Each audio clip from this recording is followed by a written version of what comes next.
Hey folks, it's Landstryder here, and welcome to another episode of my Horizons playthrough.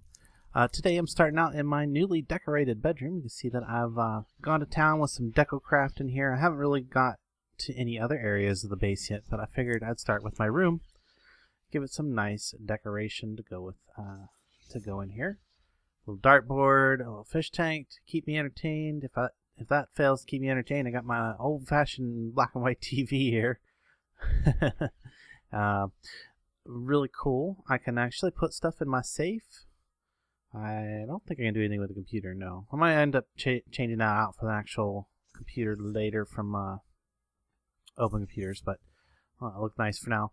Little dresser, I can store stuff in there. The wardrobe? I can put some armor sets in there. That's nice.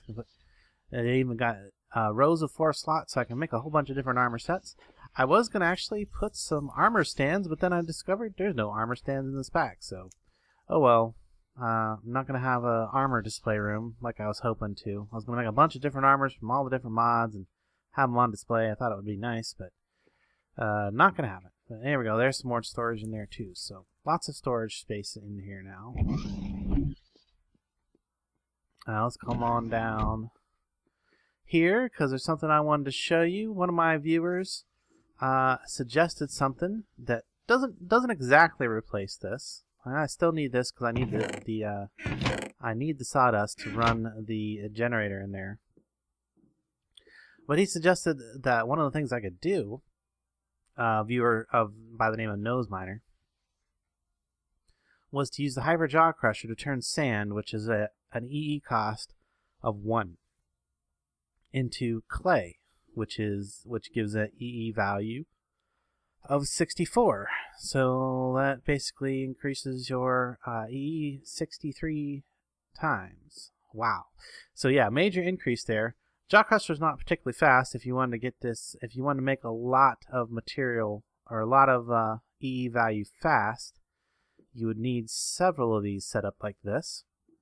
And I decided to play around a little bit with the immersive engineering stuff. I made a conveyor belt to make this look nice and cool. So you can only pull stuff out of these slots from the bottom, which is being done with a hopper. Hoppers it onto the conveyor belt, brings it up to there, puts it into this hopper, and as long as this hopper is full, this hopper will push it into that condenser there. So that's where my extra is coming from. And then down here is the one that's creating the sand. So once this gets to the point where it needs a little bit of clay, it'll take in some clay from there and then start creating a bunch more sand again. And yeah, this is just pretty much a continuous little system here. I'm using the refined relocators to pull out the bottom there. I've actually got this set to 40 ticks and minimum size of 1. That keeps it from being backstuffed, and it always just continuously sends 1 over here, pretty much almost at the same rate that this uses it up. Now, the only issue I've found with this system is that it needs a battery. You have to charge the Hyper Jaw Crusher with some kind of battery. You cannot connect a cable directly to it. You can't connect the universal cable, or I haven't tried. I guess I didn't try a bunch of other cable. I didn't try the Galactic Craft and stuff like that, but I'm pretty sure that none of those are going to connect to this. You pretty much have to use the battery. And once this battery is empty, it'll shift down here and it'll actually get pulled out by the hopper, and it'll end up in that hopper up there. And I can then use the relocators or any of the other piping systems in the mod pack to pull it out of there. Problem is, none of the piping systems seem to want to put it into the charger block, which is really sad, because the charger block would charge it up, and the charger block can actually be connected to the pipe system. So I can use this to the power conduits, cables. Any of the power cables in the system in here will connect to the charger and keep the charger full of charge and allow it to charge batteries. Problem is I can't seem to get anything to put the battery into these slots. I can pull a battery out of those slots using the refined relocator mod and get it to go back into the Hyper Jaw Crusher, no problem. I'm not able to find anything to put in there. I tried, and I also had the same problem doing energy cube, because I could charge it up with an energy cube as well, but I have the same issue. I can't get the battery or the pipe systems, any of the moving systems, to put it into the into this, or into the charger or the energy cell. So I'm not sure what to do with that. So in the meantime, I'm just going and doing it kind of manually. I've got an extra battery over here, right here. Nice, this one's all full, and I've decided to use the batteries from Redstonic because they have definitely the largest capacity out of the batteries in the pack. 25 million RF. We'll get batteries. There's quite a few options. This one's only like 1.05 million. Yeah, 500,000. Well, obviously infinite would be best, but they're not craftable. These are listed in gigajoules. I'm sure that they would probably work, but I don't even know how that would relate, or how that would relate to the 25 million RF. I'm pretty sure 25 million RF's bigger than 15,000 gigajoules. Maybe one of you guys know, and you can let me know. And battery upgrades are actually not what I'm looking for. And the charge boxes are really low there, and these are not craftable. So yeah, that seemed to be the best option right there. There's also the flux capacitor. I don't got the flux capacitors because we only have the base module. What is these? Qubits. Oh yeah, there's the qubit thing too. Where is it? There it is. Qubit cell, but doesn't even say how much that stores. I'm pretty sure it's not 25 million. Anyway, that's what I decided to go with. Great flux battery. 25 million storage. It'll work for quite a while before I have to swap it out. This one is almost dead, so we'll go ahead and swap it out right now. And that'll keep that moving along. I'll put this one back in to be charged for later. So when the next time I come by and I notice it's not doing anything, I can just swap the battery out, and it'll continue making me some more stuff. Really, it would be a really great system if you could figure out a good way to keep this in power automatically. So if you guys have an idea about that, let me know, and I will go ahead and see if I can't implement it into this little system. But yeah, really great idea. I liked it, so I went ahead and did that. Whew, okay. Test dummy. This is one I think this got added. I don't remember this being in the pack before. Maybe it was. But this is a mod that only adds this one item, the test dummy. Yeah, from Crash Test Dummies, if you didn't get the reference. But this will allow you to test the attack of your weapon. So there we go. We can see that my Temporal Clockwork Sword does 18.8. Does 12.5 when it's not in temporal mode. Really cool. So I can test, like, okay, I can also test my Loot Master Sword, does 16.5. If I hit it with an axe, 2. If I punch it, half of a point of damage. So there we go. A good way to test to see exactly how good your weapon is. I don't really have any other weapons here. And then the other thing I did is I made myself one of these guys, Engineering's Hammer, because I needed that to do some other work with the immersive engineering. Out here, we can see I built something. I just kind of stuck it out here because I didn't really have any other place for it, and I didn't think it fit inside the main part of the base very well. A nice coke oven. And you need that hammer in order to get this to multi-block structure to form. So you just build it with the coke oven blocks. Coke oven blocks. Yeah, they're pretty similar to the I think it's Railcraft has a coke oven. Yeah, sandstone, clay, and bricks gives you these coke oven blocks. You need 27 of them. The center is solid, so it's 3 solid layers of 3x3 of these blocks, and then you smack it with a hammer and it forms the multi-block structure, and then you can start cooking your coal and getting your creosote oil.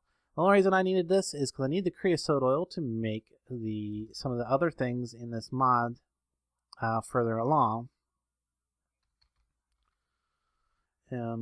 which like the wooden posts, is treated wood. You have to use treated wood to do a lot of things here. You get the engineer's workbench. You need treated wood. Only treated wood will work. The original reason I wanted it was because I was actually gonna make, what is it, this thing right here, the item router. But I decided that I didn't need it after I figured out the hopper system out here. I was gonna use it in the see if I could use it to split up the clay. But then I ended up coming up with this idea with a hopper system that worked out pretty well. Anyway, definitely plan on getting into some more immersive engineering in the future, but that's for another day. Oh, this thing started up again, but that's okay. We're not going to be up in here too much longer. We're going to head down to the Valley of Magic, the Hidden Valley.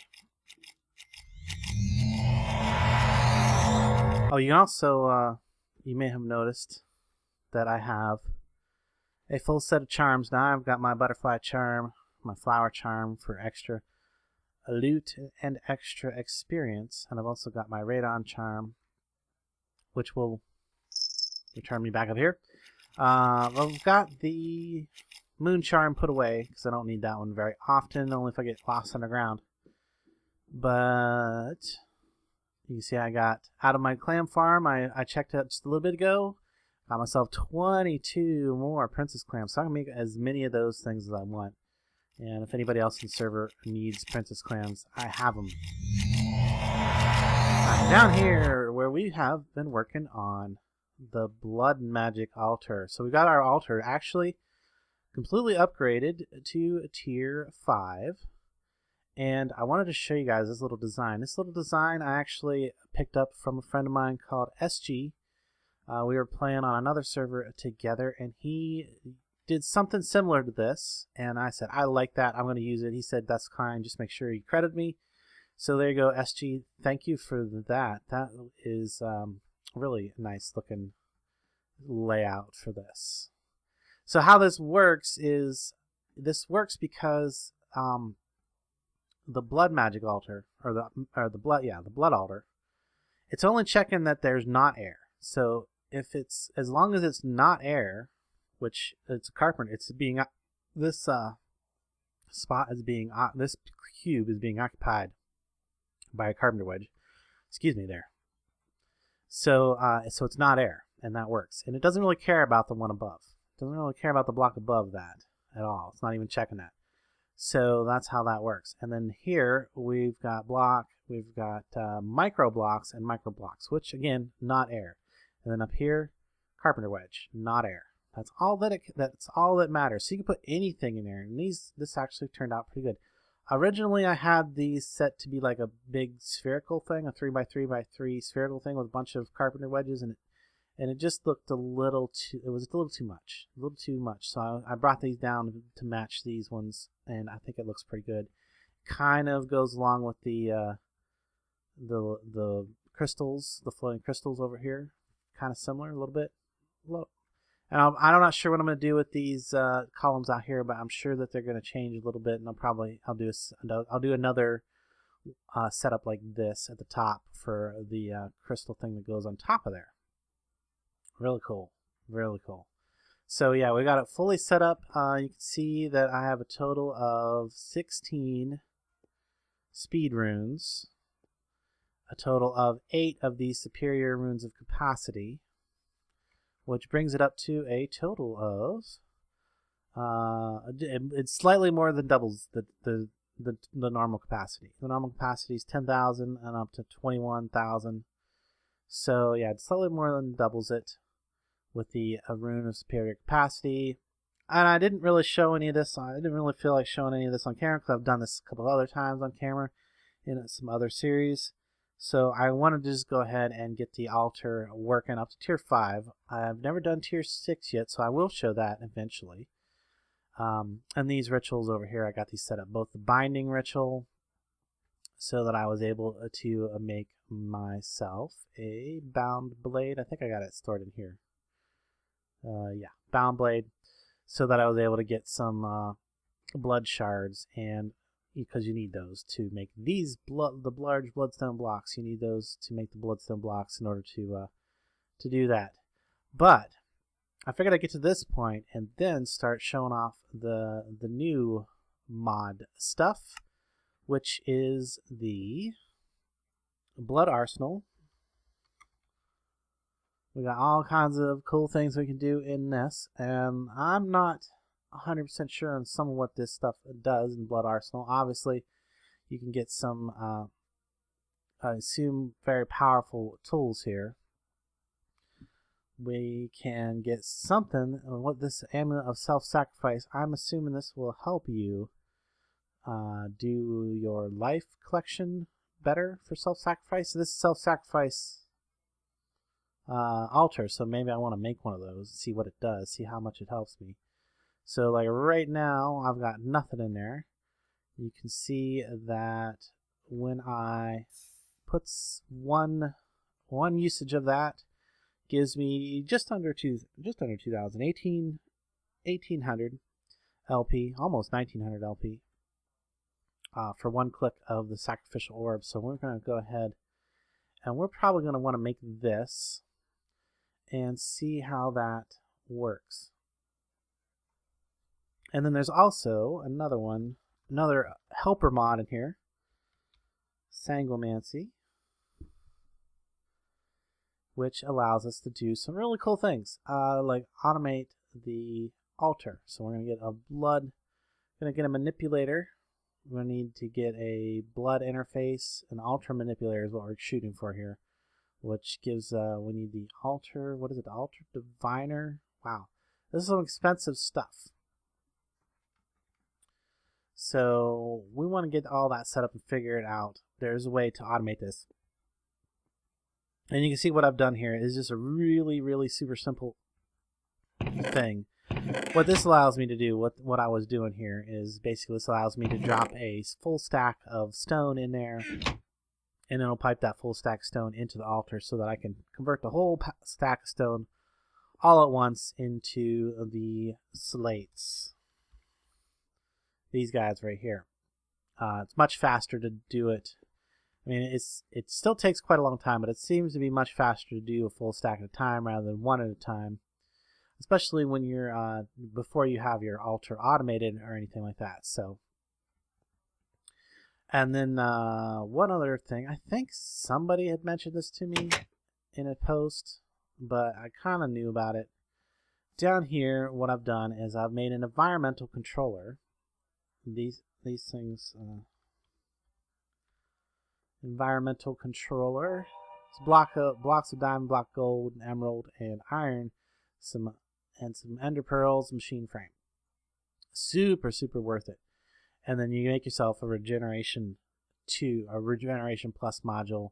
You have to make the first tier. Really not too bad. You got to find an iron golem mob, which you can just craft those. You can just stack some iron up and throw a was it this 4 iron blocks? Yeah.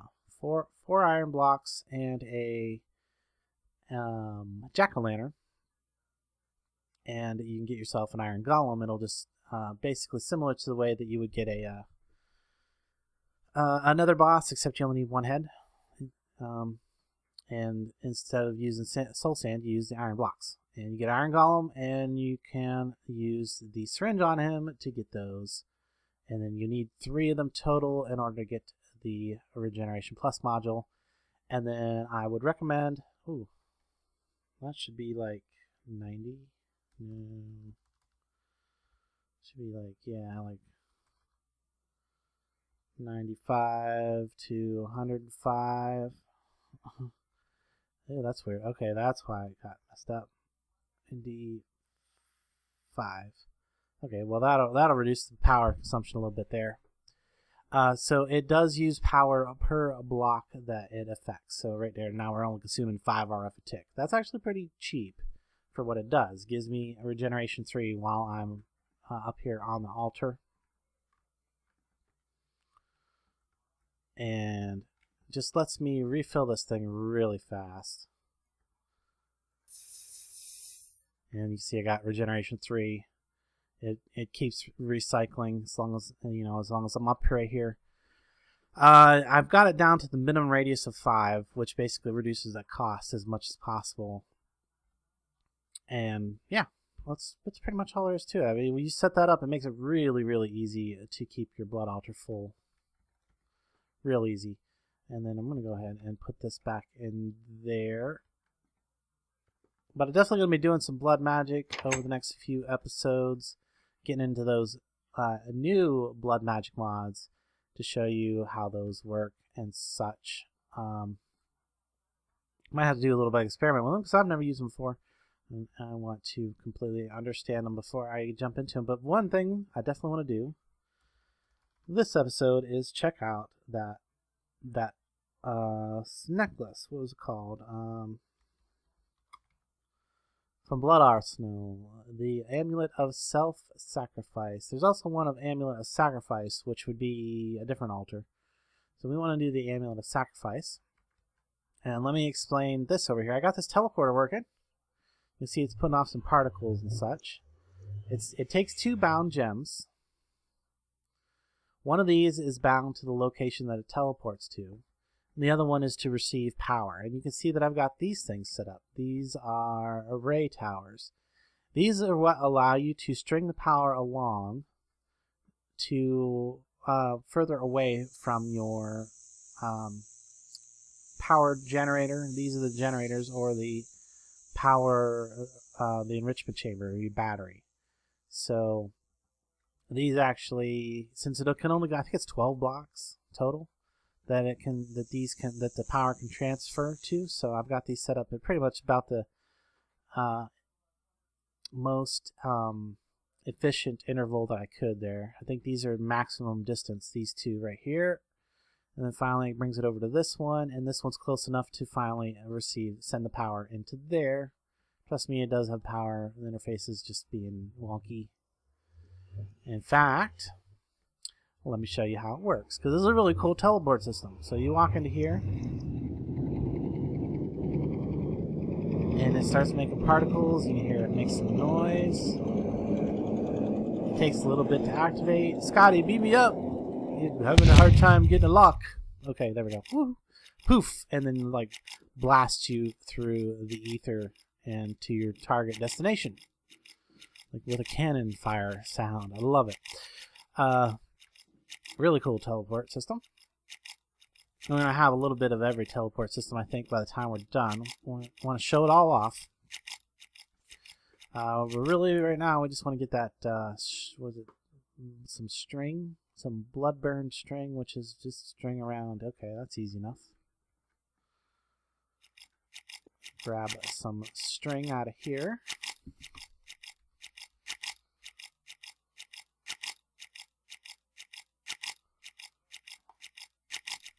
That's too much, of course. There we go. 1 stack will be enough.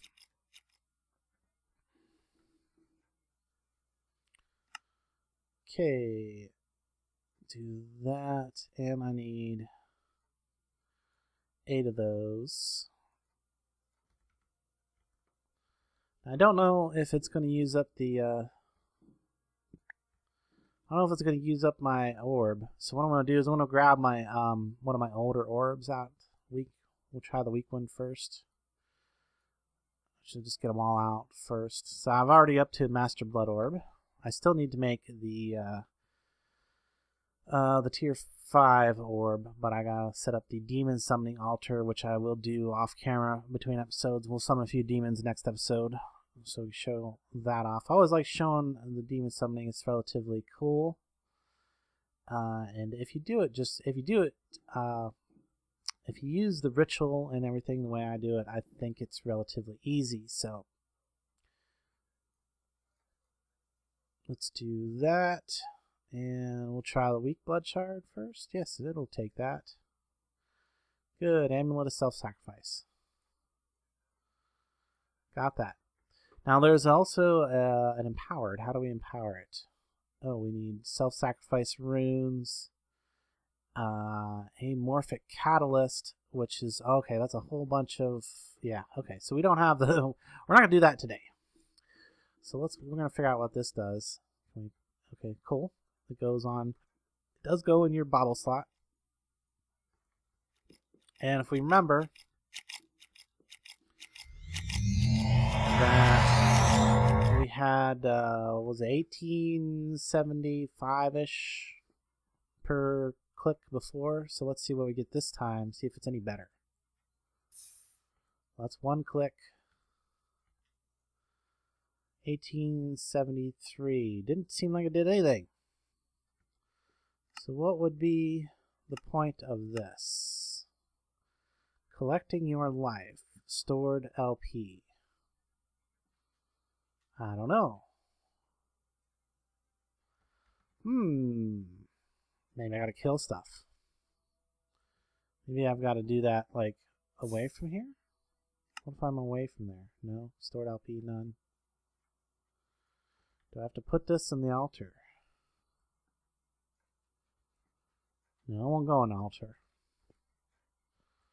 Okay, we'll have to figure out what this does. I'm gonna go kill a few mobs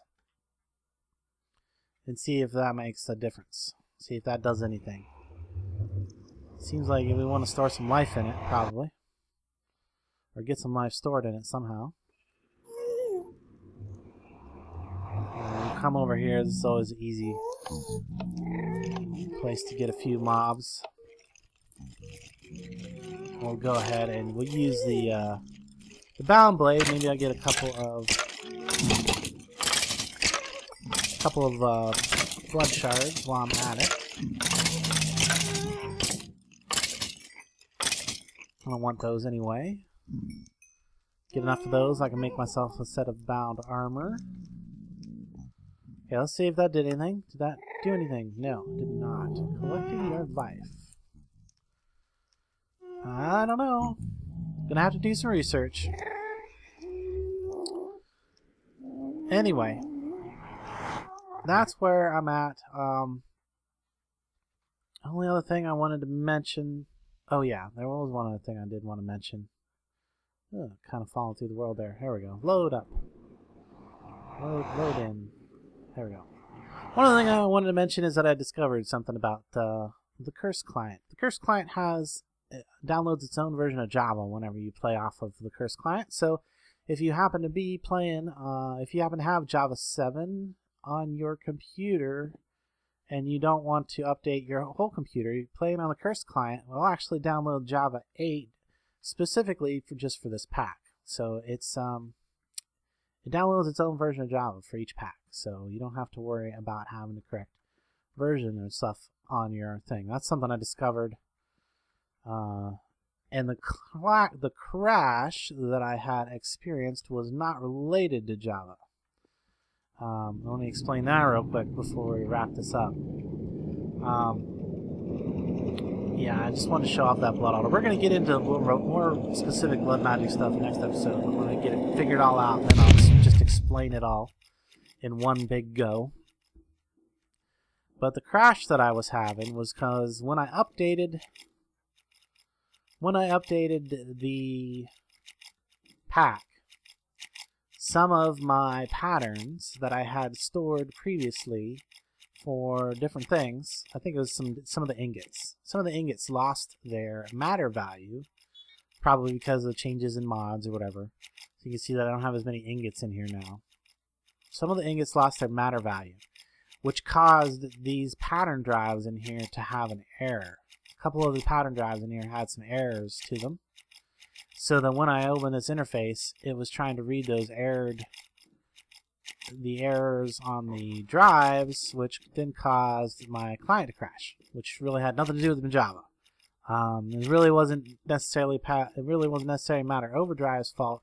It was just the fact that from one update to the next, lost some information, or lost some of the stuff that had matter values prior, in the prior version did not have matter values in the new version, and yeah, they corrupted. And then so as soon as I got rid of those corrupted drives, no more issues. I hope that's the last crash issues that we have with this pack. So everything's been running smoothly since. We still got this issue right here. Still have this issue here. Have you ever see this happen? Where these should be the two. This should look like this. This should be connected. If I attempt to open one of these right now, it will crash my client. So I'm not going to do that. But and the mod author is aware of it, and I'm not sure that they're not sure what it takes to fix it or whatever. What I usually do is I just go away, travel a distance till this unloads, and then come back, and it's usually fixed. So just don't try to open it while it's like that. Or quickly relog will also fix that little issue. That's the only other crash issue that I know of right now. Anyway, guys, yeah, kind of a quick show and tell. Next episode we'll get even more into blood magic, and I might get a start on Aura Cascade, because some really cool stuff in that I want to check out. Still got a lot of mods to go, a lot of things to check out, and we want to get our start possibly sometime soon, get everybody together, start building our city by the spawn area. Anyway, hope you guys enjoyed this as much as I'm enjoying making it. Be sure and leave a like and a comment, a thumbs up if you did. And until next time, I will catch you later.